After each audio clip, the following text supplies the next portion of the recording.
इदं सुरूपं तथा वा कलत्रं यशश्चारुचित्र धनं मेरुतुल्यम् मनश्चेन लग्नं गुरोरङ्घ्रिपद्मे ततः किं ततः किं ततः किं ततः किम्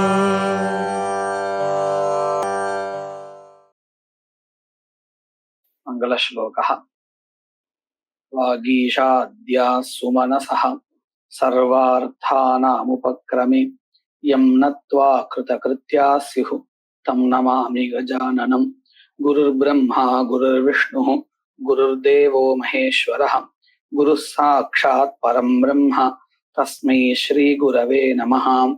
वासुदेवं रमाकान्तं नत्वा लोगाक्षिभास्करः कुरुते जैमिनिनये प्रवेशायार्थसंग्रहम्. அங்கத்வபோதக பிரமாணங்கள் 6. அந்த 6 பிரமாணங்கள்ல முதல் 4 பிரமாணங்களை பார்த்துட்டோம். ஸ்ருதிஹி, லிங்கம், வாக்கியம், பிரகரணம் 4ம் பார்த்துட்டோம். இப்போ 5ஆவதா இருக்கக்கூடியதான ஸ்தான பிரமாணம், அதை நம்ம பார்க்கணும். ஸ்தானம்னா என்னது அப்படின்னு கேட்டா தேச சாமான்யம், ரெண்டுத்துக்கும் பொதுவான தேசம். அப்படின்னு எந்த ரெண்டுத்துக்கும் அப்படின்னு கேட்டால் அங்கமாக அன்வயிக்கிறதுக்கு யோக்கியமாக ஒண்ணு, அங்கியாக இருக்கிறதுக்கு யோக்கியமான பதார்த்தம் ஒண்ணு, அந்த ரெண்டும் ஒரு இடத்துல இருந்தால் புரிஞ்சுதான். அங்கமாக இருக்கிறதுக்கு யோக்கியமான ஒண்ணு, அங்கியாக இருக்கிறதுக்கு யோக்கியமான ஒண்ணு, அந்த ரெண்டு பதார்த்தங்களும் ஒரு தேசத்துல சொல்லப்பட்டு இருந்தால், நம்ம இந்த வாக்கியம்னு ஒரு பிரமாணம் பார்த்தோம், அதுலயும் கிட்டத்தட்ட இதே மாதிரி தானே இருந்தது. அப்படின்னு கேட்டா வித்தியாசம் பாருங்க. அங்க அங்கமாக அன்வயிக்கிற யோக்கியமான ஒரு பதார்த்தத்தை சொல்ற சப்தா,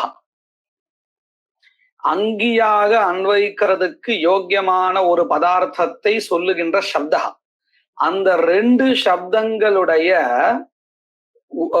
இருத்தல், அந்த ரெண்டும் ஒரு இடத்துல பக்கத்துல சமபி வியாகாரா, அத இருத்தல், அப்படி இருந்தால் அது வாக்கியம். நல்லா கவனிச்சுக்கணும். அதாவது அங்கமாக அன்வயிக்கக்கூடியதான பதார்த்தா, அங்கியாக அன்வயிக்கிறதுக்கு யோக்கியமான பதார்த்தா, இந்த 2 பதார்த்தங்களையும் சொல்லுகின்ற சப்தங்கள் ஒரு இடத்துல இருந்தால் அந்த சப்தங்களை வச்சுதான் நம்ம எதை முடிவு பண்றோம்? வாக்கிய பிரமாணத்தை முடிவு பண்றோம். இங்க நீங்க பாருங்க, இந்த தேச சாமானியம் ஸ்தானம் சொல்ற இடத்துல அங்கமாக அன்வயிக்கக்கூடியதான யோக்கியமான பதார்த்தா, அங்கியாக அன்வயிக்கிறதுக்குண்டான ஒரு பதார்த்தா. நம்ம மேற்கொண்டு பார்க்க போறோம். இருந்தாலும் இது இப்போ இந்த லட்சணம் புரியறதுக்காக சொல்றேன். இப்போ உபஹோமகான்னு ஒண்ணு இருக்கு. இந்த உபஹோமகா விக்ருதில புதுசா படிக்கப்பட்டிருக்கு. இந்த உபஹோமகா எங்க போய் அங்கமாக சேரும்? அதாவது இந்த உபஹோமத்துக்கு அங்கி எது அப்படின்னு கேட்டால் அந்த விக்ருதி பிரதானம். சரியா? அப்போ விக்ருதி அங்கி, அங்கம் எது? இந்த உபஹோமகா.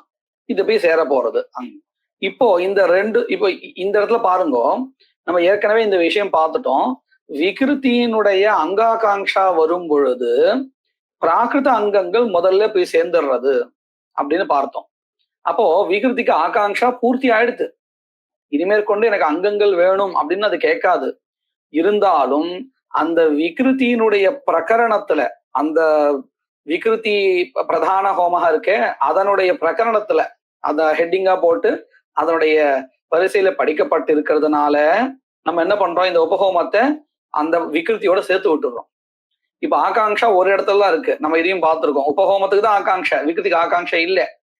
இப்படி ஒரு இடத்துல ஆகாங்ஷா இருந்தாலும் மெனக்கட்டு நாம ஏன் இந்த உபஹோமத்தை விகிருத்தியோட சேர்க்கிறோம் அப்படின்னு கேட்டால் அந்த பிரகரணத்துல படிக்கப்பட்டிருக்கிறதுனால, அதாவது அந்த விகிருத்தியினுடைய சந்நிதியில இந்த உபஹோமகா இருக்கிறதுனால. இப்ப பாருங்க, இந்த சந்நிதி அப்படின்னு சொல்றோம் இல்லையா, சாநித்தியம், ஒரு இடத்துல இருத்தல், இது எந்த ரெண்டுத்துக்குள்ளார இருக்கு?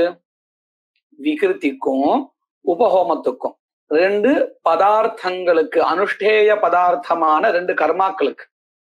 அப்ப நம்ம இங்க சாநித்தியம் பார்க்கிறோமே, இந்த சாநித்தியமானது பதங்களுக்குள்ளார இருக்கக்கூடிய சாநித்தியமா அல்லது பதார்த்தங்களுக்குள்ளார இருக்கக்கூடியதான சாநித்தியமா? எந்த சாநித்தியம் பார்க்கிறோம்? பதார்த்தங்களுக்குள்ளார சாநித்தியம் பார்க்கிறோம். இதே வாக்கிய பிரமாணத்துல நம்ம பதார்த்தங்களுக்குள்ளார சமபி வியாகாரத்தை பார்க்கறது இல்லை.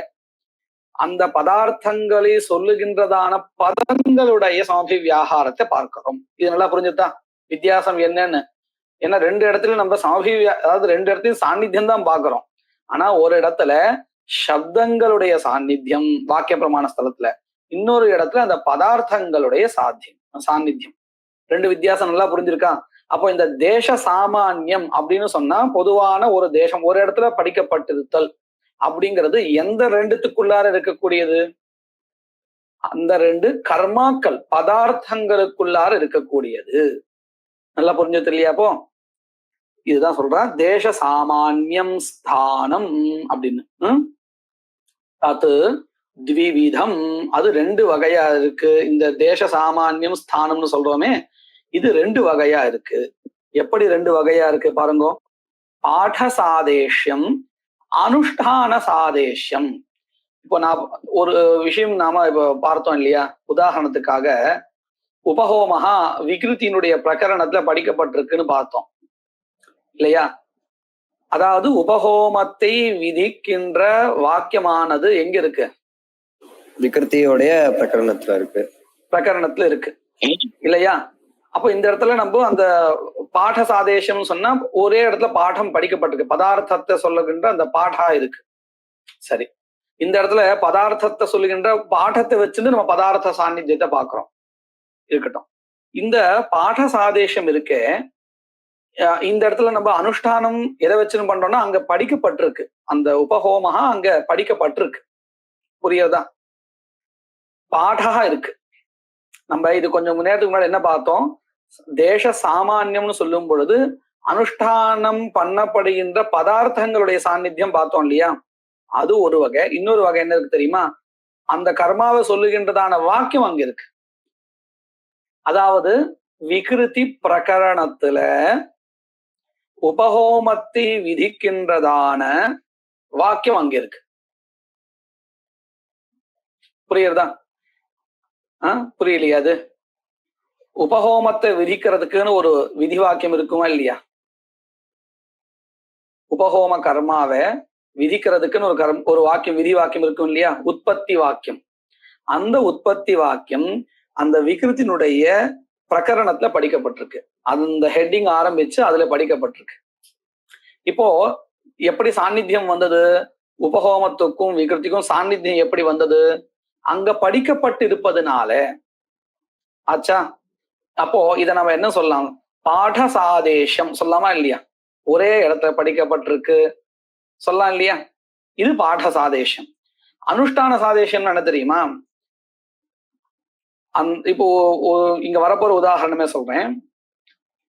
அக்னிஷோமியா பசுயாகா அப்படின்னு இருக்கு. அக்னிஷோமியா பசுயாகா. இந்த வஸ்துதா இங்க 3 பசு யாகா இருக்கு. அக்னிஷோமியா, சவனியா, ஆணுபந்தியான்னு சோமயாகத்துல ஜோதிஷ்டோமத்துல அங்கமா பண்ணக்கூடியது என்னென்ன இருக்கு? அக்னிஷோமியா, சவனியா, ஆணுபந்தியான்னு 3 இருக்கு. இப்போ இந்த பசு யாகங்களுக்கு தேவையான அங்கங்கள் உபாகரணம், நியோஜனம், இந்த மாதிரி பரியக்னீகரணம், இந்த மாதிரி நிறைய இருக்கு. இந்த பசு அங்கங்கள் இருக்கே, பசு தர்மங்கள்னு சொல்லுவோம். இந்த பசு தர்மங்கள் இந்த 3 பசு யாகங்கள் இருக்கே, இந்த 3த்துல எதற்கு அங்கமாக ஆகும்? அக்னிஷோமியத்துக்கா, சவனியத்துக்கா, ஆணுபந்தியத்துக்கா? எந்த யாகத்துக்கு இந்த பசு அங்கங்கள் உபாகரணாதிகள் எந்த பசு யாகத்துக்கு அங்கமாக ஆகும் அப்படின்னு கேள்வி. எதற்கு சொல்லலாம்? அக்னிஷோமியத்துக்கு சொல்லாமா, சவனியத்துக்கு சொல்லாமா, ஆணுபந்தியத்துக்கு சொல்லாமா அப்படின்னு கேள்வி கேட்டு எல்லாத்துக்கும் உண்டு. எல்லாத்துக்கும் உண்டுன்னு சொன்னா அதை மேற்கொண்டு விவரிக்க போறா. இப்போதைக்கு நம்ம இப்படி இந்த கேள்வி மட்டும் பார்ப்போமே. இந்த மூணுத்துல ஏதோ ஒண்ணுத்துக்கு தான் அங்கம் ஆகணும். இப்போ எந்த எந்த ஒண்ணுத்துக்கு அப்படின்னு கேட்டா அங்க எப்படி நிர்ணயம் பண்ணி கொடுத்துருக்கான்னு நான் சொல்லிடுறேன். அக்னிசோமியா பசுயாக இந்த சோமயாகத்தினுடைய 4வது நாள்ல பண்ணக்கூடிய அக்னிசோமியா பசு 4வது நாள்ல அனுஷ்டானம் பண்றா. ஔபவசத்தியம் அஹஹா அப்படின்னு சொல்லுவா 4வது நாள்ல. சரியா? இந்த ஔபவசத்தே அஹனி அக்னிசோமிய பசுயாகங்கள் அக்னிசோமிய பசுயாக அனுஷ்டிக்கப்படுறது. சரியா? அந்நிய தினத்துலதான் இந்த பசு தர்மங்கள்னு சொன்னோமே, பசு அங்கங்கள், உபாகரணம், நியோஜனம், பரியஜீகரணம், இந்த மாதிரி அவைகள்லாம் படிக்கப்பட்டிருக்கு. அதாவது எப்படி பாருங்க, அக்னிசோமியமானது எந்த நாள்ல அனுஷ்டிக்கப்படுறதோ அந்த நாள்ல தான் இந்த பசு அங்கங்கள் படிக்கப்பட்டிருக்கு. அப்போ அது என்ன பார்க்குமா, இந்த பசு தர்மங்கள் அந்த இடத்துல எந்த பசுயாக அனுஷ்டிக்கப்படுறதுன்னு பார்க்கும். அக்னிசோமியாவா, சவனியாவா, ஆணுபந்தியாவா. சவனியும் ஆணுபந்தியமும் அந்த நாள்ல இல்ல, 5வது நாள்ல சுத்தியாகத்துல தான் வரப்போறது, 4வது நாள்ல இல்ல. அப்போ என்ன ஆகும் தெரியுமா, உடனே இந்த பசு தர்மங்கள் அங்க எந்த பசுயாகம் அனுஷ்டிக்கிறதோ அதோட பேசி அங்கமா சேர்ந்துடும்.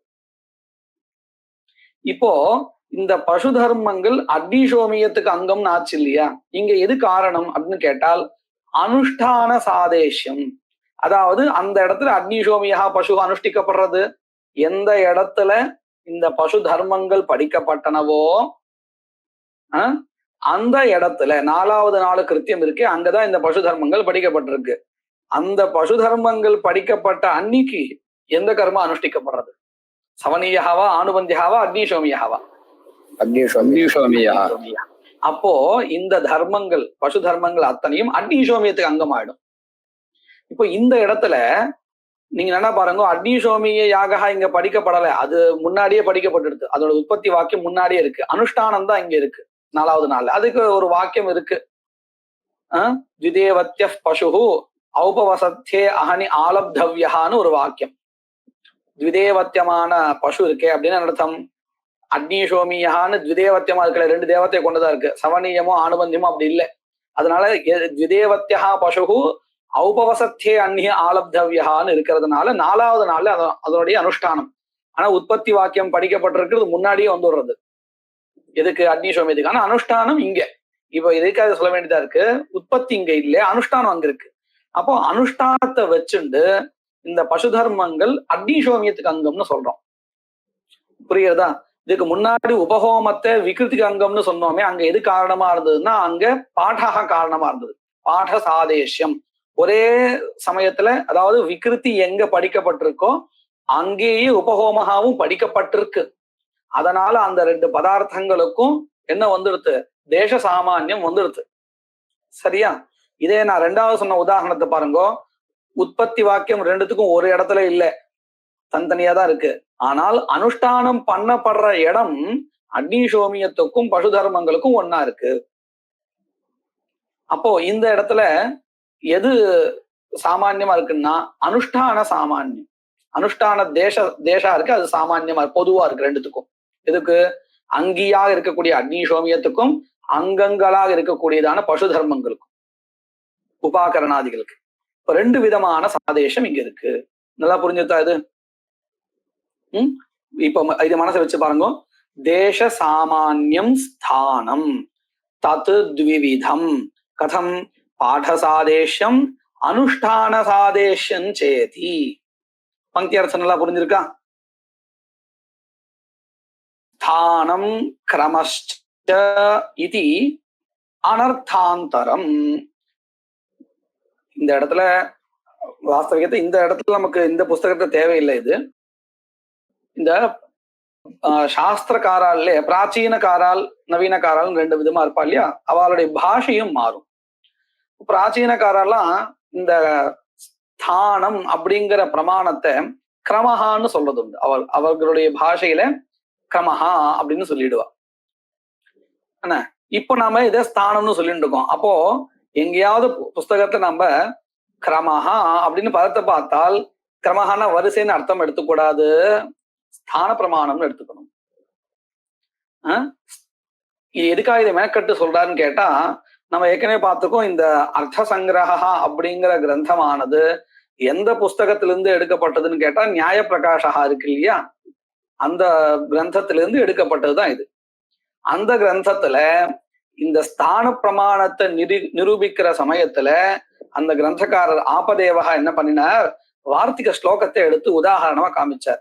தத்ர கிரமோத்விதேவேஷ்டா த்விதா இஷ்டா கிரமஹா அப்படின்னு வார்த்திகத்துல இருக்கக்கூடியதான ஸ்லோகத்தை எடுத்து இந்த இடத்துல வியாக்கியானம் பண்ணி கொடுத்தார். அப்போ அவர் என்ன பண்ணினார், நியாய பிரகாசக்காரர், இது புரியாத போயிடுமோ, வார்த்திகத்துல கிரமஹான்னு பதத்தை உபயோகப்படுத்திருக்காளே, அதுவும் இந்த ஸ்தானங்கிற பிரமாணம் வெவ்வேறோங்கிற ஒரு பிரமஹா வந்துடும் படிக்கிறவாளுக்கு, அப்படி வரக்கூடாதுங்கிறதுக்காக என்ன பண்ணிட்டார், இந்த ஸ்லோகத்துல கிரமஹான்னு பதம் இருக்கே, அந்த பதம் ஸ்தானத்தை தான் சொல்றதுப்பா. ஸ்தானம் கிரமஸ்ச இதி அனர்த்தாந்தரம் அப்படின்னு அர்த்தாந்தரம் இல்லை அப்படின்னு அர்த்தம். புரியுறதா? அவர் அந்த கிரந்தக்காரர் அந்த ஸ்லோகத்தை எடுத்துட்டார், அதனால அவருக்கு அந்த ஒரு விளக்கம் கொடுக்க வேண்டியதா இருந்தது. நம்ம இந்த புஸ்தகத்தை அந்த ஸ்லோகத்தை எடுத்துக்கல, அதனால நமக்கு தேவையில்லை. இருந்தாலும் நம்ம இப்படி தெரிஞ்சுக்கலாம், எங்கேயாவது ஒரு இடத்துல பிராச்சீன கிரந்தத்தை வாசிக்கிறச்ச, வார்த்திகாதிகளை வாசிக்கிறச்ச கிரமஹாங்கிற பதத்தை நீங்க பார்த்தால் அந்த இடத்துல அந்த பதம் கிரமத்தை தான் சொல்லுங்கிறது இல்ல, எந்த இடத்துல எப்படி இருக்குன்னு பார்த்துதான் புரிஞ்சுக்கணும். இப்போ ஏதாவது உண்மையாவே கிரமத்தை சொல்றதா இருந்தா அங்க கிரம பதத்துக்கு கிரமஹா வரிசைந்த அர்த்தம். ஆனா அப்படி இல்லைன்னா அங்க இருக்கக்கூடியதான கிரம பதத்துக்கு ஸ்தானம்னு அர்த்தம். ஸ்தான பிரமாணம் அந்நியதராகாங்ஷா ரூபமா இருக்கக்கூடிய இந்த தேச சாமானியம்னு சொல்றோமே, இந்த ஸ்தானம் தான் அங்க கிரம பதத்தினால சொல்லப்படுறதுன்னு புரிஞ்சுக்கணும். சரியா? அத மனசை வச்சுதான் இங்க எழுதுக்கிறார். ஸ்தானம் கிரமஸ்ச இது அனர்த்தாந்தரம். அர்த்தாந்தரம் இல்லை, ரெண்டு ஒரே அர்த்தத்தை தான் குறிப்பிடுறதுன்னு அர்த்தம். சரியா? பாடசாதேஷம் அப்படி த்விவிதம் யதாசங்கிய பாடா சந்நிதி பாடச்சேதி. யதாசங்கிய பாடா சந்நிதி பாடா. இதுல நம்ம ஆரம்பத்துல ஒரு விஷயம் சொன்னோம், இந்த தேச சாமானியம் சொன்னா பதார்த்தங்களுக்குள்ளார இருக்கக்கூடியதான தேச சாமானியம் அப்படின்னு சொன்னோம் இல்லையா, அது எங்கேன்னு கேட்டால் நம்ம அனுஷ்டான சாதேசம் சொல்றோம் இல்லையா, அந்த இடத்துல அது உபயோகப்படும். மற்ற இடத்துல அந்த மந்திரங்களோ அல்லது கர்மாக்களோ அந்த இடத்துல படிக்கப்பட்டிருந்தாலே போதுமானது. சரியா? நாம முதல்லயே பார்த்தோம், கொஞ்சம் விரிவாவே பார்த்தோம். அதாவது வாக்கிய பிரமாணத்துக்கும் இதுக்கு என்ன வித்தியாசம் வந்தது அப்படின்னு ஒரு விசாரம் பண்ணினோம் இல்லையா. அந்த விசாரம் பண்ணும்போது இந்த விஷயத்த சொன்னோம். என்னன்னு சொன்னோம், இந்த பதார்த்தங்களுக்குள்ளார இருக்கக்கூடிய சாநித்தியம் அப்படின்னு சொன்னோம் இல்லையா, அது அனுஷ்டான விஷயத்துல, அனுஷ்டான சாதேச விஷயத்துல அப்படின்னு நாம அதை புரிஞ்சுக்கணும். சரி, இப்ப நம்ம இந்த பாட சாதேசம் அப்படி த்விவிதம் அப்படின்னு இருக்கு இல்லையா, அதை பார்க்கலாம். பாட சாதேசம் ரெண்டு வகையா இருக்கு. எப்படின்னு பாருங்க. யதாசங்கிய பாடா சந்நிதி பாடச்சேதி.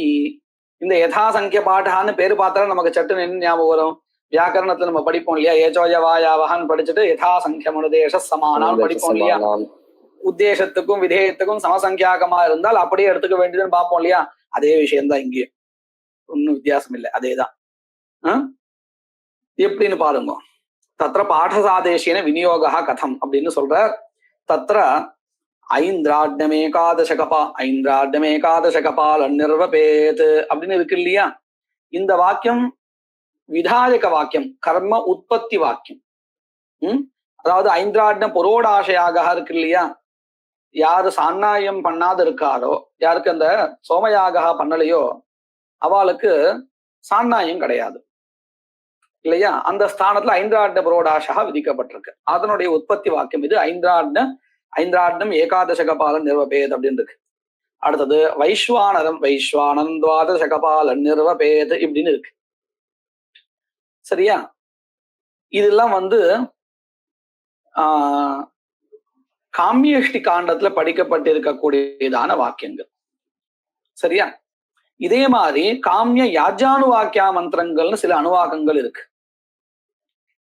இப்போ இதுல இப்ப பாருங்க, இந்த உற்பத்தி விதியை வச்சிருந்தால் முதல்ல ஐந்திராட்டம் புரோடாசகா இருக்கு இல்லையா, அடுத்தாப்புல வைஸ்வானரன் துவாதசகபாலன் நிர்வபேத் இப்படின்னு இருக்கு.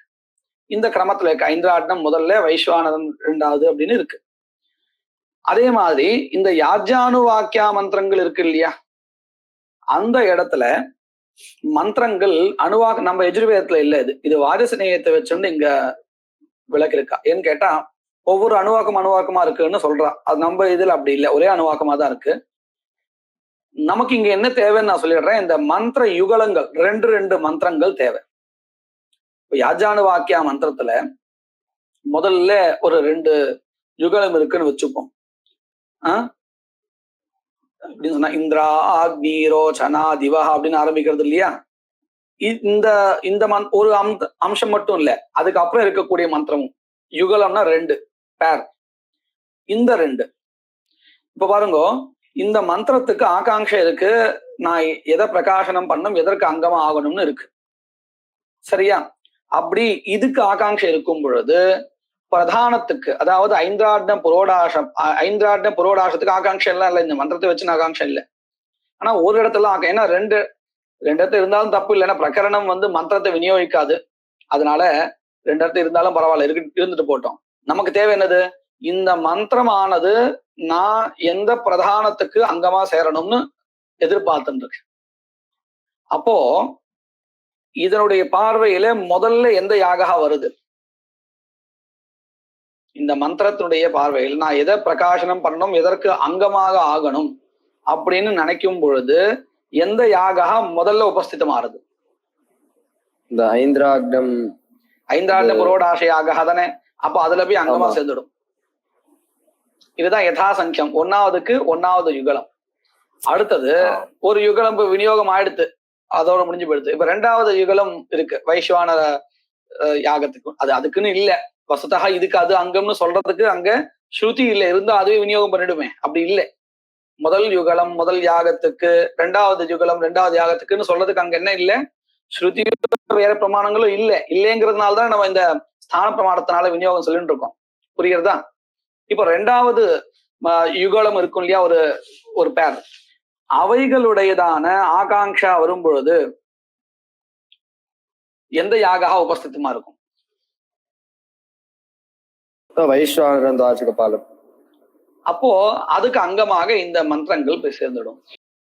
இப்படிதான் கிரமத்தை, இதுதான் சொன்ன யதாசங்கியமன தேச சமானம் நம்ம அங்க எப்படி சொல்றோம், அதே மாதிரிதான் இங்கேயும். இது யதாசங்கிய பாடா. இந்த பாடத்தினால நம்ம என்ன பண்றோம், மந்திரங்களுக்கு விநியோகம் சொல்றோம். சரியா?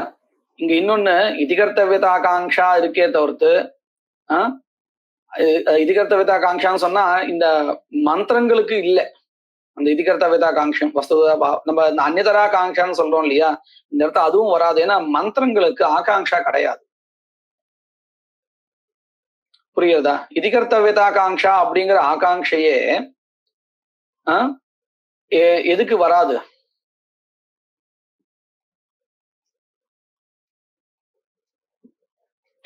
பாவனா வேணுமா இல்லையா? மந்திரங்களுக்கு கிம்பாவா காங்ஷா உண்டு, கதம் பாவா காங்ஷா கிடையாது. ஏன்னா அது கிரியா இல்லையே.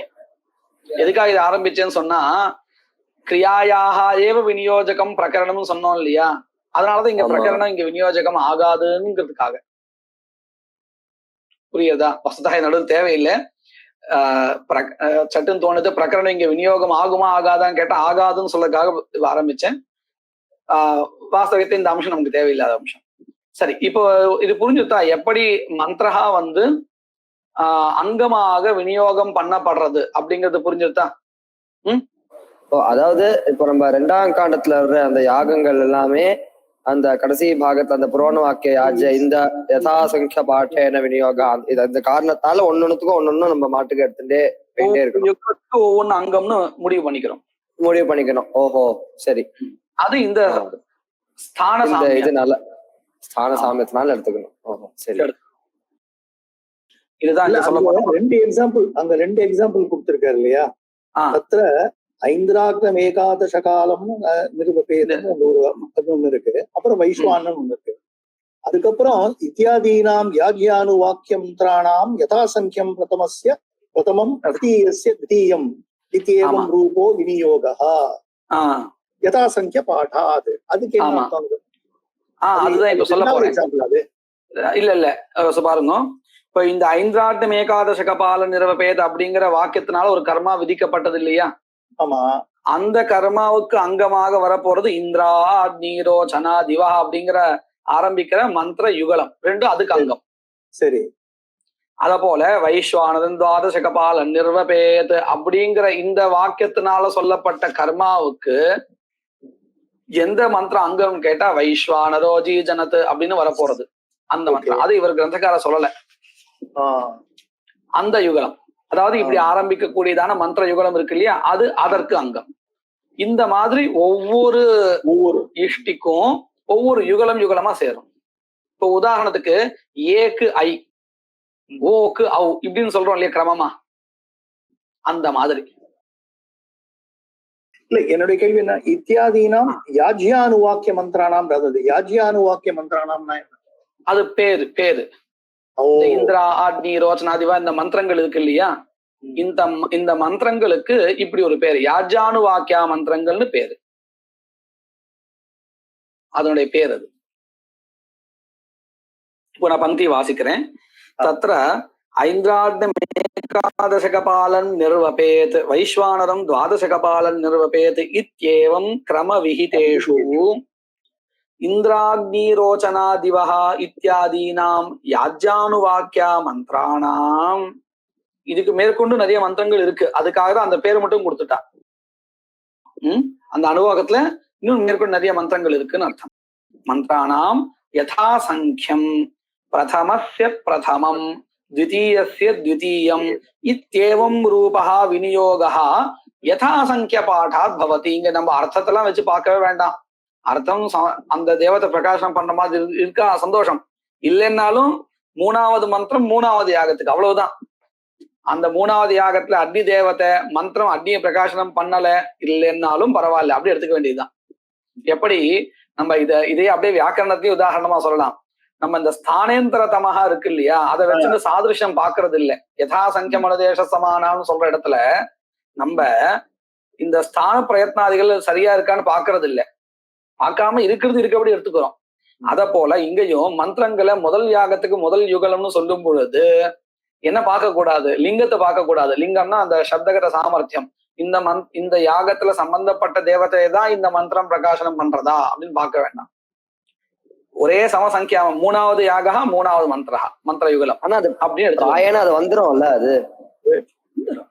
அது வருதுன்னு சொன்னா வந்தால் சரி, அது வரலன்னா சரி, வரல, அது விஷயம் கிடையாது. ஆமா ஆமா, அது விஷயம் கிடையாது. இப்போ நமக்கு இந்த கேள்வி ஏன் வருது, ஐந்தாண்டு ஏகாதசகபால்னு இருக்கு, இங்க இந்திராட்னிங்க கரெக்டா அதே பதம் தானே இருக்கு, அதே தேவதை தானே சொல்லப்படுறது, என்ன குறைச்சல் வந்தது அப்படின்னு தோன்றது இல்லையா?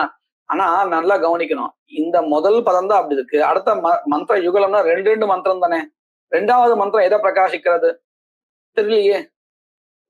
அப்படி ஒருவேளை அந்த ரெண்டாவது மந்திரம் இந்திராக்னி தேவதைய பிரகாசம் பண்ணலன்னாலும் அது அதுக்குதான் அங்கம், அதுக்குதான் சொன்னேன். புரிஞ்சது இல்லையா? யதாசங்கத்தை வச்சுட்டு நம்ம சொல்ல வேண்டியது. இன்னொன்னு, அப்படி ஒரு வேளை இந்திராக்னி தேவதை பிரகாசம் தானே பண்றது அப்படின்னு கேட்டாங்க, லிங்கத்தினாலே நடந்துடும். அப்போதைக்கு இந்த பிரமாணம் இல்லையா, மந்திரார்த்தத்தை வச்சுட்டு தான் விநியோகம் நான் பண்றேன்னா அது லிங்க பிரமாணம், இதோட பிரபல பிரமாணம் அது, அதனாலே விநியோகம் வந்துடும். அப்ப எதுக்கு இந்த பிரமாணம் அப்படின்னு ஒரு கேள்வி வரும் தானே. அப்பதான் நம்ம பதில் சொல்லணும். அந்த யுகலத்துல ஒரு மந்திரம் இதுக்கு இந்த அர்த்தத்தை பிரயோக சமவேதமான அர்த்தத்தை ஸ்மரணம் பண்ணி கொடுக்கலன்னாலும் அதை எடுத்துக்க வேண்டியதுதான்.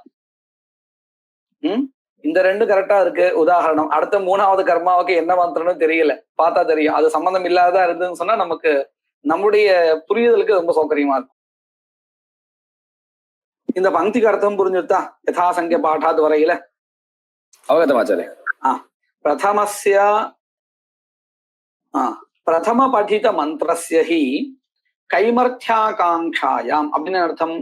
இந்த யாஜ்யானுவாக்கியா அப்படிங்கிறதான அணுவாக்கம், அந்த அணுவாக்கத்துக்கு பேர் இல்லையா, அதுல முதல்ல படிக்கப்பட்ட மந்திரத்துக்கு கைமர்த்தியாகாங்காயாம் சத்தியம், அதனுடைய கிமர்த்தம் அப்படின்னு அர்த்தம்.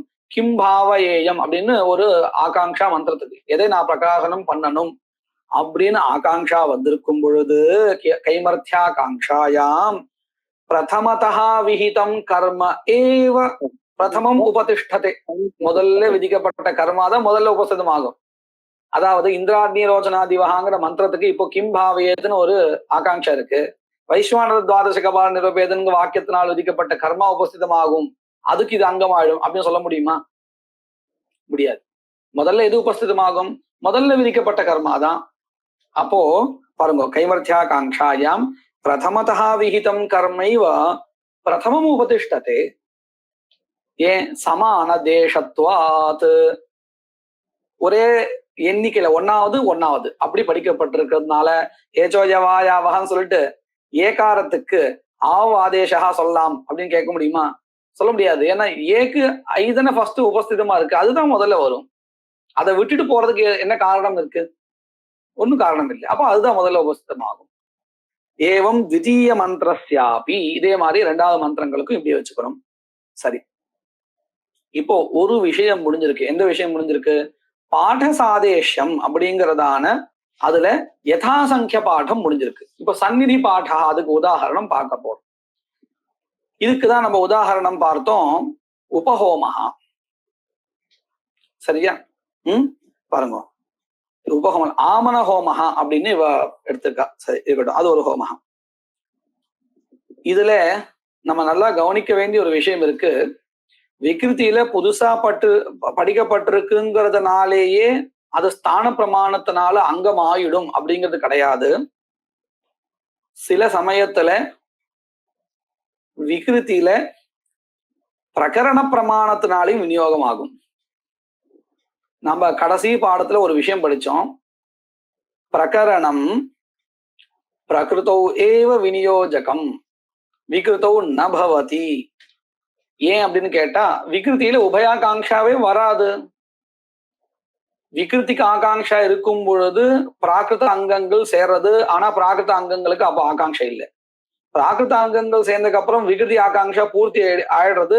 அங்கேயே புதுசா படிக்கப்பட்டிருக்கதான உபஹோமாதிகளுக்கு ஆகாங்ஷா இருந்தாலும் விகிருதிக்கு ஆகாங்ஷா இல்லை. அதாவது பிராகிருத அங்கங்கள் விகிருத்தியில வந்து சேரும் பொழுது விகிருதிக்கு மட்டும்தான் ஆகாங்ஷா இருக்கு, பிராகிருத அங்கங்களுக்கு ஆகாங்ஷா இல்லை. அதுக்கப்புறம் அந்த விகிருத்திலேயே புதுசா படிக்கப்பட்டதான உபஹோமாதிகள் சேரும் பொழுது உபஹோமாதிகளுக்கு தான் ஆகாங்ஷா இருக்கு, விகிருதிக்கு ஆகாங்ஷா இல்லை. ஆக மொத்தம் எப்படி பார்த்தாலும் அந்நியதராகாங்ஷா தான் இருக்கு அப்படின்னு பார்த்தோம் இல்லையா? இப்படி அந்நியதராகாங்ஷா இருக்கிறதுனாலதான் உபயாகாங்ஷா ரூபமான பிரகரணம் இங்கு விநியோகம் பண்ணாது. எங்க விகிருத்தியில அங்கங்களை விநியோகம் பண்ணாது. எது? பிரகரணம். இது படிச்சிருக்கோம், இது நல்லா புரிஞ்சிருக்கு இல்லையா? இப்ப அதுக்கு ஒரு அபவாதம் சொல்றேன். அதாவது அபவாதம்னா என்னது? இல்ல, விகிருத்திலையும் ஒரு சில இடங்கள்ல பிரகரணத்தினால விநியோகம் செய்யப்படும். பிரகரணம்னா என்னது? உபயாகாங்ஷா தானே. ஒருவேளை விகிருத்திலையும் உபயாகாங்ஷா வருமே ஆனால் அப்போ அங்க பிரகரணம் வரும் தானே. விகிருத்தியில பிரகரணம் விநியோகம் பண்ணாது அங்கங்களை அப்படின்னு சொல்றது காரணம் என்னது?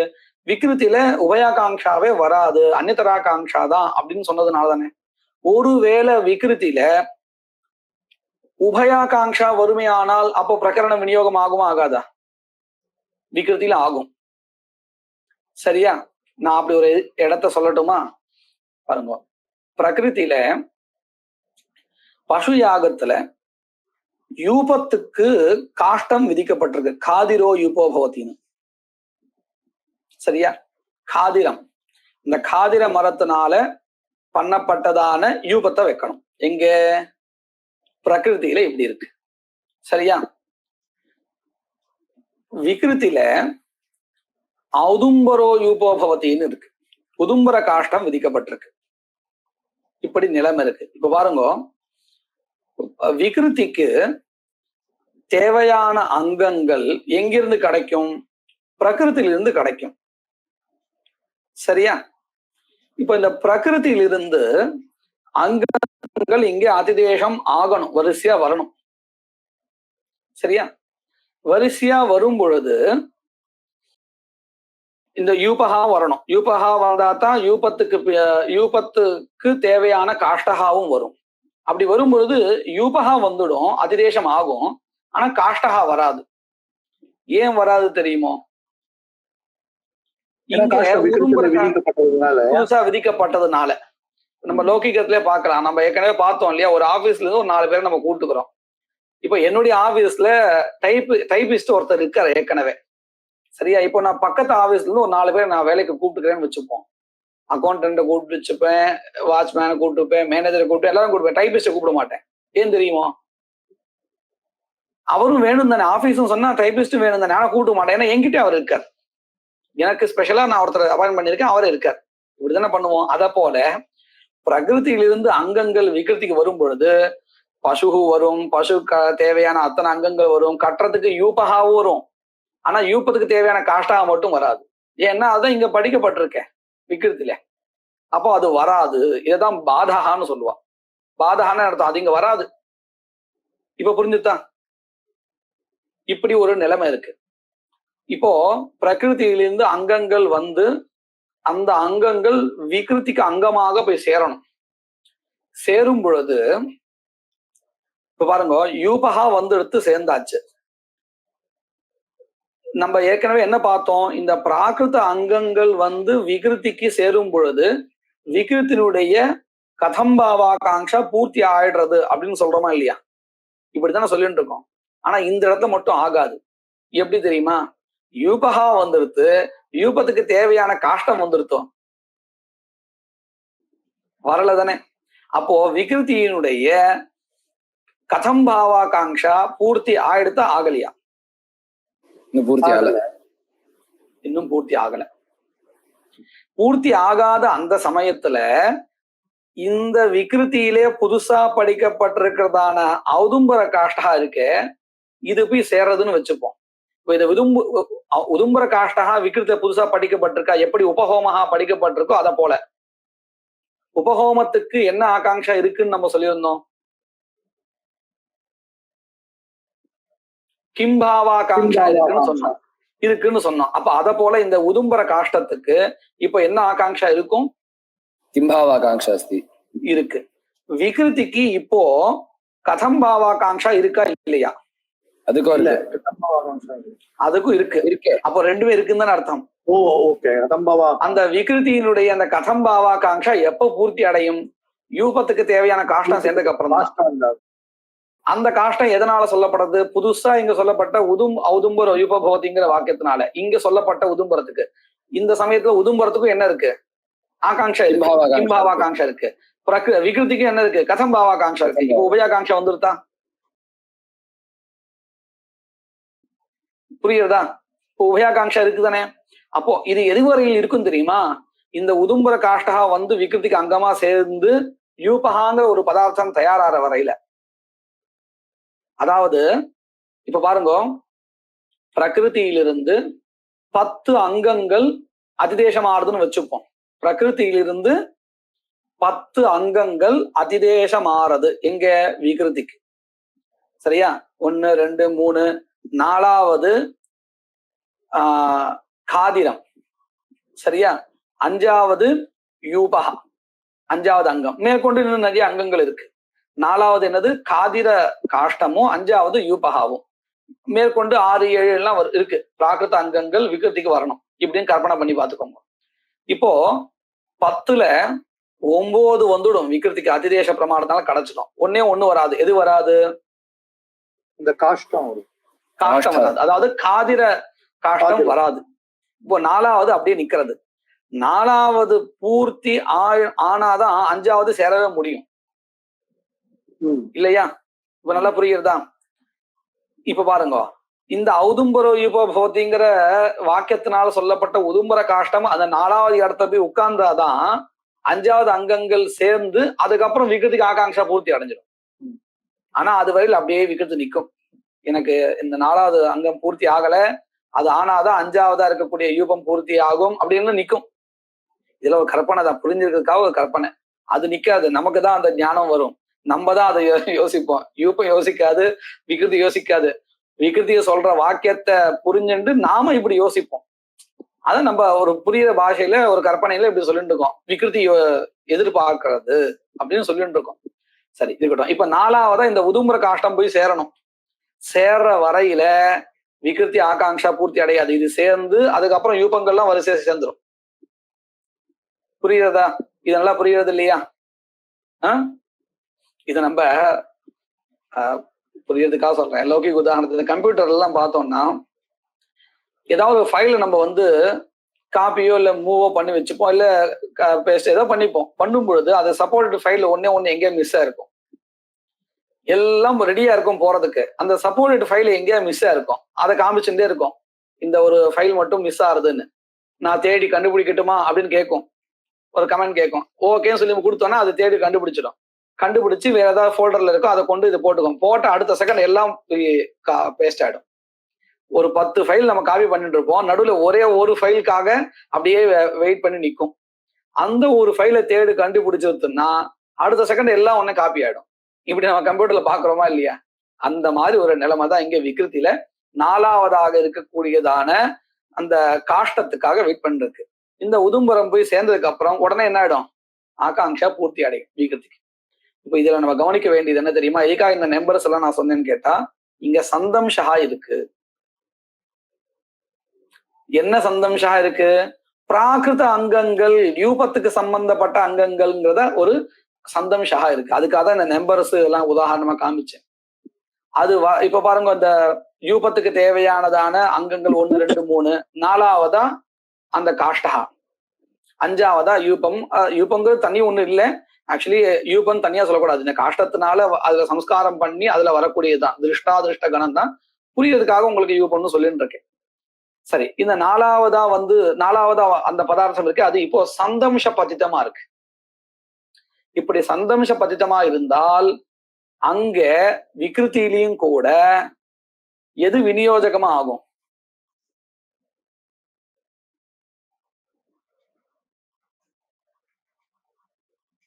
பிரகரணம் விநியோஜகமாகும். இப்ப இங்க சந்தம்ஷான்னு சொல்றோமே, என்ன சந்தம்ஷா? பிராகிருதாங்க சந்தம்ஷான்னு அர்த்தம். முன்னாடியும் பிராகிருத அங்கங்கள், நடுவுல 4வது இடத்துல விகிருதிக்காக சொல்லப்பட்ட விசேஷமான ஒரு அங்கம், மறுபடியும் பிராகிருதாங்கம். அப்போ 2 சைட்லயும் என்ன இருக்கு? நம்ம சந்தம்ஷானா இப்படின்னு சொன்ன 2 பக்கம் கவர் பண்றது சொன்னோம் இல்லையா? இந்த 1, 2, 3 அப்படிங்கிறது பிராகிருத அங்கங்கள், நடுவுல 4வது புதுசு, 5, 6ல ஆரம்பிச்சு பிராகிருத அங்கங்கள். அப்போ 2 பக்கமும் எது பிடிச்சுன்னு இருக்கு? நடுவில் இருக்கக்கூடியதான விகிருத்தில புதுசா படிக்கப்பட்டதான ஔதும்பர காஷ்டத்தை பிடிச்சுட்டு இருக்கு. அப்ப இங்க சந்தம்ஷா இருக்குதானே? நல்லா புரிஞ்சுதான். அப்போ விகிருத்தில சந்தம்ஷ பதிதமாக இருந்தால் எந்த பிரமாணம் விநியோகம் பண்ணும்? பிரகரண பிரமாணம் விநியோகம் பண்ணும். சரிதானே? புதுசா படிக்கப்பட்டிருந்தாலும், விகிருத்தில புதுசா படிக்கப்பட்டிருந்தாலும், அப்ப நம்ம என்ன சொல்லணும்? சந்தம்ஷ ஆபாத்தீதமா இருக்கக்கூடிய அங்கங்கள், விகிருத்தியிலே புதுசா படிக்கப்பட்டிருக்கக்கூடிய அங்கங்கள், அவைகள் எந்த பிரமாணத்தினால் விநியோகிக்கப்படும்? இப்படிதான் சொல்லணும் இல்லையா? சந்தம்ஷ ஆபாத்திதமா இருக்கணும், விகிருத்தி சந்நிதியில படிக்கப்பட்டிருக்கணும், அப்படி இருக்கக்கூடிய அங்கங்கள் ஸ்தான பிரமாணத்தினால விநியோகிக்கப்படும். இப்படிதானே சொல்லணும். இது நல்லா புரிஞ்சது இல்லையா? அதுதான் கிரந்தக்காரர் சொல்றாரு பாருங்க. நீங்க என்ன சொல்லல அதுதான் சொல்றாரு அவரும். வைகிருதாங்கானாம் அப்படின்னு அர்த்தம். விகிருத்தியில படிக்கப்பட்ட அங்கங்கள். அது மட்டும் இல்ல, பிராகிருத அங்க அனனுவாதேன விகிதானாம். பிராகிருத அங்கங்களை உத்தேசிச்சு விதிக்கப்பட்டதா இருக்கக்கூடாது. சரியா? பிராகிருத அங்கத்தை உத்தேசிச்சு விதிக்கப்பட்டிருக்க கூடாது. இப்போ உதும்புர யூப பௌதிங்கிறத நம்ம பார்த்தோம் இல்லையா? பிராகிருத அங்கம் யூபம், அதை உத்தேசிச்சு இது விதிக்கப்பட்டிருக்கு. ஆனா இந்த புத்தகம் என்னுடைய டெக்ஸ்ட்ல பிராகிருத அங்கானுவாதேனன்னு போட்டிருக்கு, அனனுவாதேனன்னு போடலையே. என்னுடைய புத்தகத்தை அப்படிதான் போட்டிருக்கு. அது தப்பு.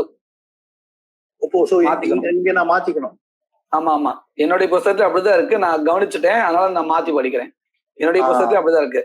பிராகிருதாங்க அனுவாதேன விகிதானாம், மேற்கொண்டு சந்தம்ஷ பதிதானாம் இருக்கு, சந்தம்ஷ அபதிதானாம் இருக்கணும். அதுக்காக தான் நான் முதல்ல சொல்லிட்டேன், சந்தம்ஷ அபதிதமா இருக்கணும்னு. வாஸ்தவத்துல நான் உங்களுக்கு ஒரு உதாரணம் காமிச்சேன் இல்லையா? பிராகிருத சந்தம்ஷத்துல பதிதமா இருக்குன்னு. இது இல்ல உதாரணம். இது எதுக்கு உதாரணம் தெரியுமா? நான் சொன்ன உதாரணம் பிராகிருத அங்கத்தை உத்தேசிச்சு விதிக்கப்பட்டதுக்கு இது உதாரணம். ஔதும்பர யூப பௌதின்னு. சந்தம்ஷ அபதிதானா வேற உதாரணம் இருக்கு. ஆனா புரியறதுக்கு இதையே நம்ம வச்சுணும். இப்ப இங்கேயும் சொல்ல முடியறது இல்லையா? பிராகிருத அங்கங்களுடைய சந்தம்ஷம் இருக்குன்னு சொல்ல முடியறது இல்லையா?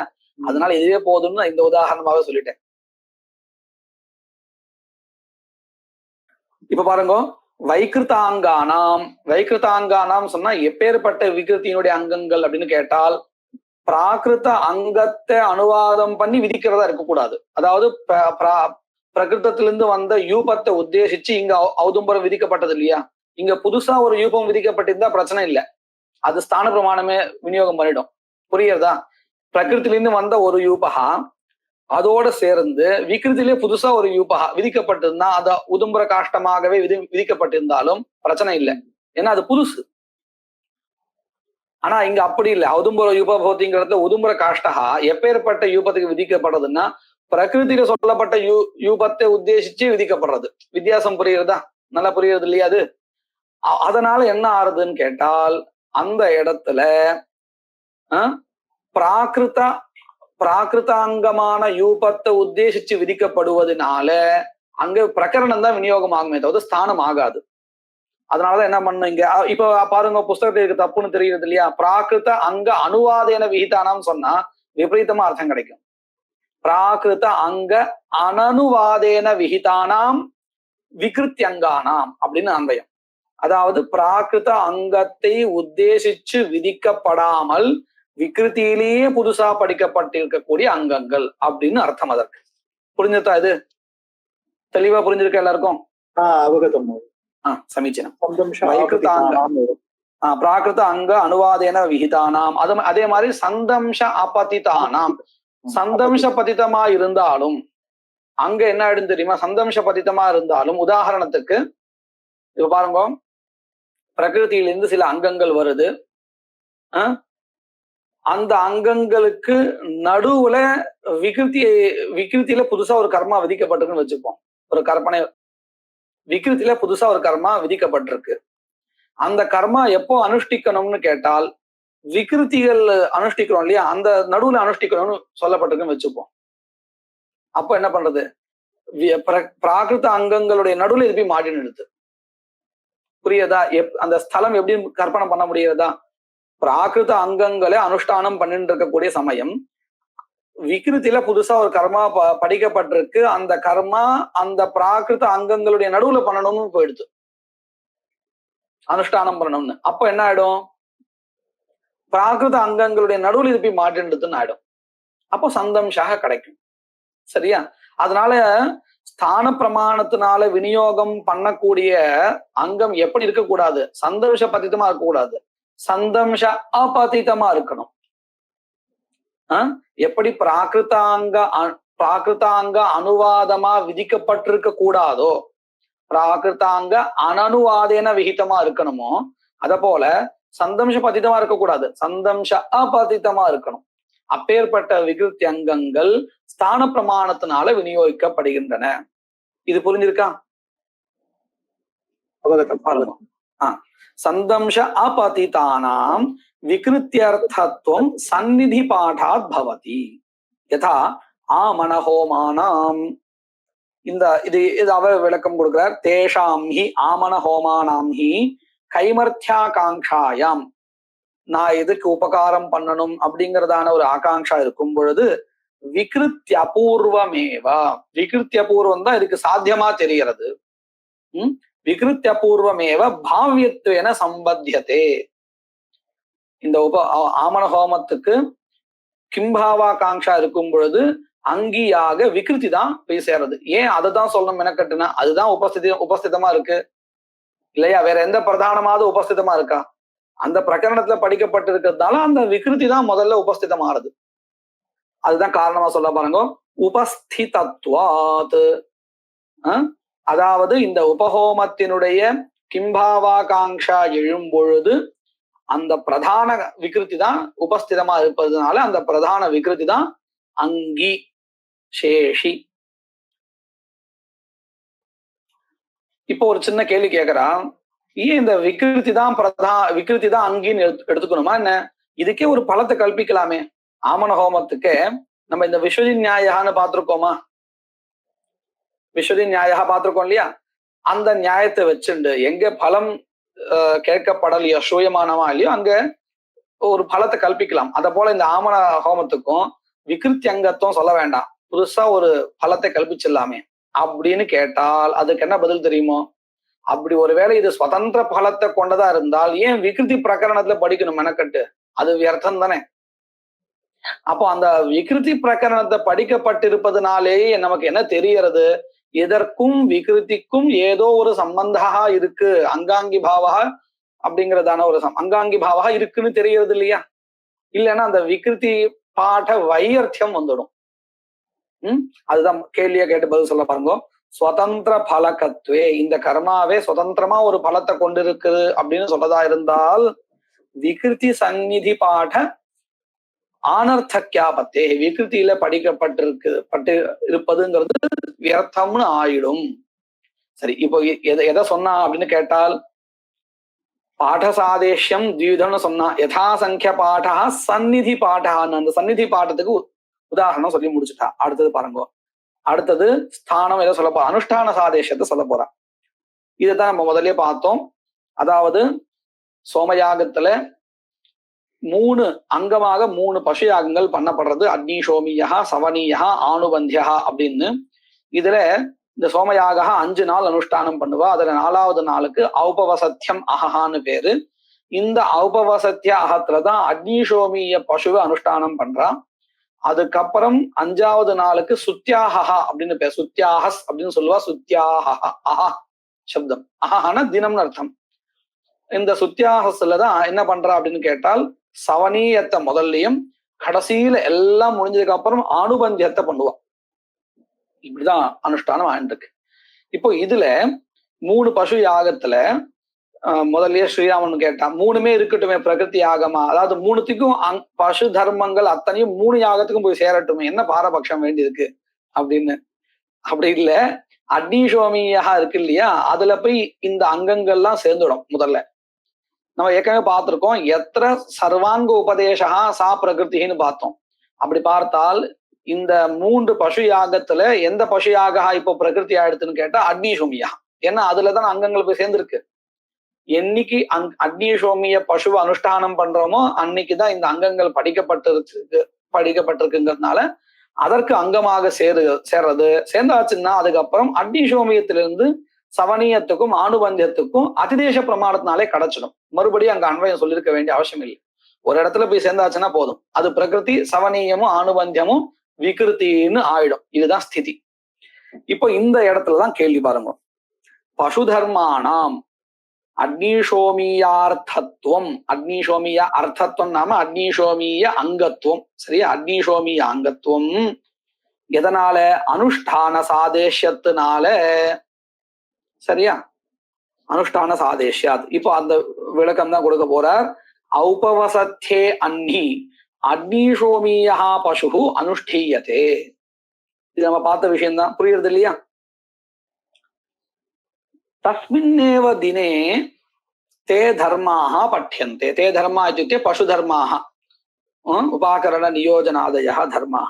அத்தः அதனால தேஷாம் உபாகரணாதி பசு தர்மாணாம் அங்கானாம் கைமர்த்தியாகாங்ஷாயாம் கஸ்ய உபகாரः கர்த்தவ்யः இதி கைமர்த்தியாகாங்ஷாயாம் அனுஷ்டேயத்வேன உபஸ்திதம் அக்னிஷோமிய பஸ்வபூர்வமேவ பாவ்யத்வேன சம்பத்தியதே. அங்க பஸ்வபூர்வம் மட்டும்தான் பதம் இருக்கு, எழுதிக்கணும். அக்னிஷோமிய பஸ்வபூர்வம் எழுதிக்கணும். இல்லைன்னா என்ன ஆயிடும்? சவனியம் கூட பசுதானே, அனுபந்தியாக கூட பசுதானே அப்படின்னு ஆயிடும். ஆனா நம்ம என்ன பண்ணிக்கணும்? கைமர்த்தியாகாங்ஷாயாம் அனுஷ்டேயத்வேன, அந்த தினத்துல அனுஷ்டேயம்னா அனுஷ்டானம் பண்ணப்படுவதாக உபஸ்திதமா இருக்கு. எது? அக்னிஷோமியா. ஏன் அப்படின்னு கேட்டா, அந்த அக்னிஷோமியத்தினுடைய உற்பத்தி விதி வேற எங்கேயோ இருக்கு, 2வது நாள்ல இருக்குன்னு வச்சுப்போம். ஆனா அனுஷ்டானம் இன்னைக்குதான் பண்ணணும்னு ஒரு விதி இருக்கு. நம்ம ஏற்கனவே சொன்னோம் இல்லையா, ச ஏஷ த்விதேவத்யா பசு ஔபவசத்தே அன்னி ஆலப்தவ்யா அப்படின்னு இந்த வாக்கியத்தினால இந்த கர்மாவினுடைய உற்பத்தி வேற எங்கேயோ இருந்தாலும் 4வது நாள் தான் அனுஷ்டானம் பண்ணணும் அப்படிங்கிற அந்த கிரமத்தை விதிக்கிறது. இங்க கிரமஹான்னா இங்க வரிசைன்னு அர்த்தம். இப்ப நான் கிரமஹான்னு சொன்னேன் இல்லையா, இது வரிசைன்னு அர்த்தம். அன்னைக்குதான் பண்ணணும்னு அந்த அனுஷ்டானத்தினுடைய காலஹா அது. ஔபவசத்தே அன்னி அப்படிங்கிறது காலா. அதத்தான் இவர் மனச சொல்றார். அப்ப அந்த அங்கங்களுக்கு எது கிம் பாவயேத் அப்படின்னு ஒரு ஆகாங்ஷா வரும் பொழுது இந்த அக்னிசோமிய பசுவிலிருந்து வரக்கூடியதான அபூர்வம் தான் சாத்தியமா தெரியும். அப்படின்னு அர்த்தம், அக்னிசோமியத்துக்கு உபகாரம் பண்ணி அக்னிசோமியத்திலிருந்து வரக்கூடியதான அபூர்வத்தை உண்டு பண்றதுக்கு உபகாரம் பண்ணணும் அப்படின்னு எது நினைக்கும்? இந்த பசு தர்மங்கள் நினைக்கும். சரியா? கைமர்த்தியா காங்காயாம் அனுஷ்டேயத்வேன உபஸ்திதம் பஸ்வபூர்வமேவ பாவ்யத்வேன சம்பத்தியதே. பங்கி அர்த்தம் புரிஞ்சுட்டா? தச்ச ஸ்தானம் சமாக்கியாதா பிரபலம். இந்த இதுவரையில் நமக்கு 3 விதமான ஸ்தானத்தையும் சொல்லிட்டா. அதாவது பாடசாதேஷ்யம், அனுஷ்டான சாதேஷ்யம். அந்த பாடசாதேஷ்யமும் 2 வகையா இருக்கு. யதாசங்கிய பாடா, சந்நிதி பாடா. அந்த 2த்தையும் சொல்லிட்டார்.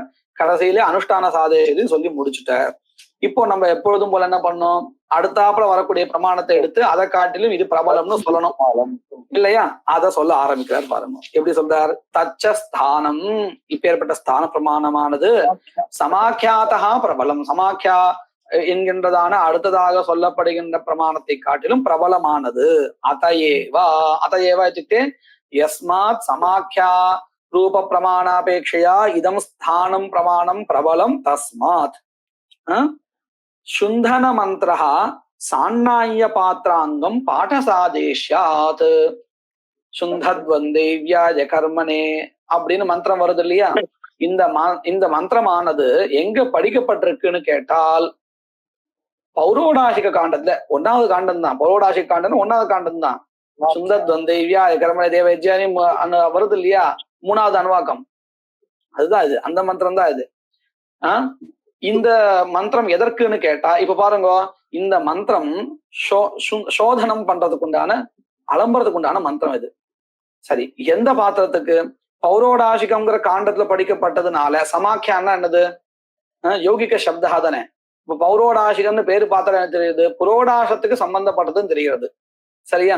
இப்ப இந்த சமாக்கியாவை வச்சுட்டு பார்த்தால் இந்த மந்திரம் எதற்கு அங்கம்னு கேட்டால், புரோடாசம் பண்ணின பாத்திரங்கள் இருக்கால் அதை சோதனம் பண்றதுக்கு உண்டான மந்திரங்களா இது தெரியறது சமாக்கியாவை வச்சுன்னு பார்த்தா. ஆனா இந்த மந்திரம் எங்க படிக்கப்பட்டிருக்குன்னு கேட்டா சாண்ணாய பாத்திரத்துடைய ஸ்தானத்துல படிக்கப்பட்டிருக்கு.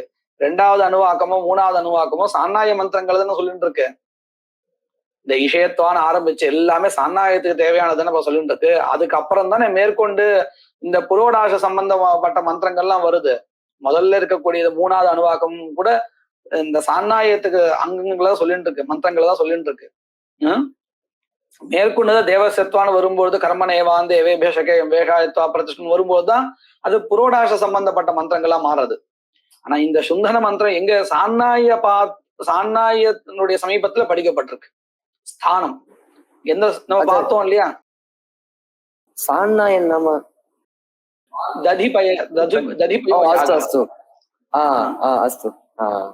அதனாலதான் பிராமணத்தை திருத்தீயஸ்யான்னு முதல்ல பசு வத்சால இதுன்னு யதாசங்கிய பாடாவா இங்கேயும் விஷயத்வாக்கு திருத்தீயஸ்யாம். ஒவ்வொரு அணுவாக்கத்துக்கும் கரெக்டா ஓட வந்துட்டே இருக்கும். கரெக்டா அப்படியே வந்துட்டே இருக்கும். சரி சரி. முதல் அணுவாக்கத்துக்கு முதல் அணுவாக்கம் பிராமணம், இப்படி அழகா வரும். நம்ம சமமே பட வேண்டாம், அழகா வரும்.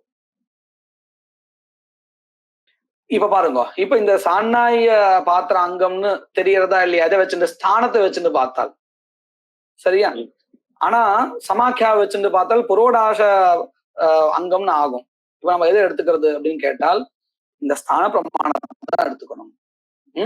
அதுதான் சொல்ல போறோம். அதையேவ சுந்தன மந்திரா சாண்ணாய பாத்திராங்கம் பாடசாதேஷ்யா. சாண்ணாய பாத்திரத்தின் அந்த சம்பந்தப்பட்ட பாடம் வந்திருக்கிற இடத்துல இது படிக்கப்பட்டிருக்கிறதுனால ஸ்தான பிரமாணேன தத்ர விநியோகா நது பௌரோடாசிகம் இது சமாக்கியா புரோடாச பாத்திராங்கம். ஸ்பஷ்டமா இருக்கு வாக்கியம், இப்ப புரிஞ்சுட்டு இல்லையா? இதோட நமக்கு இந்த ஸ்தான பிரமாணம் முடிகிறது. மேற்கொண்டு நம்ம அடுத்த கிளாஸ்ல பார்க்கலாம். மங்கள ஸ்லோகம். இந்த பசு தர்மம்னு வாக்கியம் அதுல அது அந்த பசு தர்மம்னா என்ன ஆக்சுவலா அந்த இடத்துல? பசு தர்மங்கள் அப்படின்னா உபாகரணம் நியோஜனம்னு வரிசையா பரியட்டிகரணம். உபாகரணம்னு சொன்னா என்ன தெரியுமா? அதை தொடர்றது ஒரு மந்திரபூர்வகமாக தர்பையை வச்சுட்டு அதை தொடுவா, இது உபாகரணம். பருஷனம். நியோஜனம்னு அதை கட்டுறது. பரியட்னிகரணம்னு சொன்னா இந்த தர்பைகளை பொசுக்கி 3 தடவை அடி. நம்ம இந்த ஆஜ்யத்துக்கு எல்லாம் நம்ம ஸ்மார்த்தத்தை பண்ணிருப்போம் இல்லையா? பரியட்னிகரணம் திரிஷ் பரியட்னி கத்துவா அப்படிலாம் சொல்லி பண்ணுவோம் இல்லையா? அந்த மாதிரி பசுக்கு பண்ணுவோம். இந்த மாதிரி நிறைய இருக்கு. சம்ஞாபனம்னா அதாவது வாயை பொத்திட்டு பண்றது. இந்த மாதிரி இருக்கு. நிறைய அங்கங்கள். இதுதான் பசு தர்மங்கள். மங்கள ஸ்லோகः. வாகீஷாத்யா சுமனசஹ சர்வார்த்தானாமுபக்ரமே யம் நத்வா கிருதகிருத்யா ஸ்யுஹு தம் நமாமி கஜானனம். குருர்பிரம்மா குருர்விஷ்ணுः குருர்தேவோ மகேஸ்வரः குருः சாக்ஷாத் பரம் பிரம்ம தஸ்மை ஸ்ரீ குரவே நமः. வாசுதேவம் ரமாகாந்தம் நத்வா லௌகாக்ஷி பாஸ்கரः